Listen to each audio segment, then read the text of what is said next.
വിഷ്ണു സുരേഷ് അധികാരം നൽകുന്ന അശ്വിൻ പാലാഴി കൂടി ചേരുന്നുണ്ട്. അശ്വിൻ, ഈ ആദ്യം മുതൽ തന്നെ ഇങ്ങനെ ഒരു അറസ്റ്റിന്റെ പോലും ആവശ്യമുണ്ടായിരുന്നില്ല ഈ കേസിൽ, അല്ലെങ്കിൽ അതിന് പോലുള്ള ഗ്രൗണ്ട് ഇല്ല എന്നതാണ് പ്രതിഭാഗം ഉന്നയിച്ച വാദം. ഒപ്പം ആ വീഡിയോ 4 മാസം മുന്നേ നടന്ന പരിപാടി, അതിൽ എന്തുകൊണ്ട് ആ ഘട്ടത്തിൽ നടിയുടെ ഭാഗത്തുനിന്ന് ഒരു റെസിസ്റ്റൻസ് ഉണ്ടായില്ല എന്നതൊക്കെയുള്ള വാദങ്ങളാണ്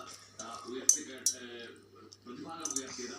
അതിനപ്പുറത്തേക്ക് പ്രോസിക്യൂഷന്റെ ചില പരാമർശങ്ങൾ, അല്ലെങ്കിൽ പ്രോസിക്യൂഷൻ ബാധിച്ച ചില കാര്യങ്ങളുണ്ടല്ലോ. നിരന്തരം ഇത്തരം കുറ്റകൃത്യം അല്ലെങ്കിൽ ഇത്തരത്തിൽ അശ്ലീല പരാമർശം നടത്തുന്ന ആളാണ് ബോബി ചെമ്മണ്ണൂർ എന്നടക്കം പ്രോസിക്യൂഷൻ വാദിക്കാൻ ശ്രമിക്കുന്നുണ്ടായിരുന്നില്ല.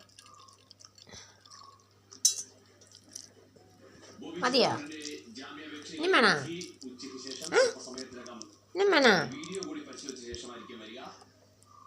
ചീകപ്പോത്ത് തിന്ന് ശ്വാസം മുട്ടല്ല അവന് അണ്ണം വെച്ച്. പരാമർശങ്ങൾ അത് പൊതുയിടത്തിൽ സോഷ്യൽ മീഡിയയിലടക്കം ആവർത്തിക്കുന്ന ആളാണ് ബോബി ചെമ്മണ്ണൂർ എന്ന് വാദിക്കാനുള്ള പ്രോസിക്യൂഷന്റെ ശ്രമം.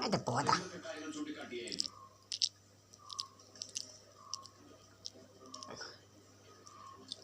നാണമില്ല എണ്ണിച്ചേര് തിന്നാൻ വയ്യേ, കടന്നോണ്ട് തിന്നാണേ.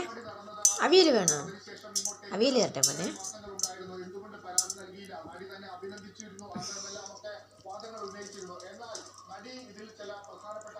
അവിയൽ വേണ്ട,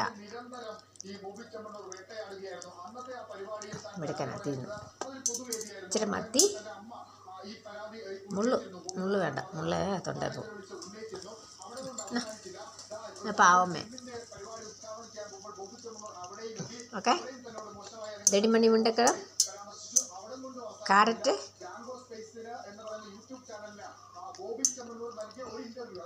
ഉരുളക്കിഴങ്ങ്. ഉരുളക്കിഴങ്ങ് വേണ്ട,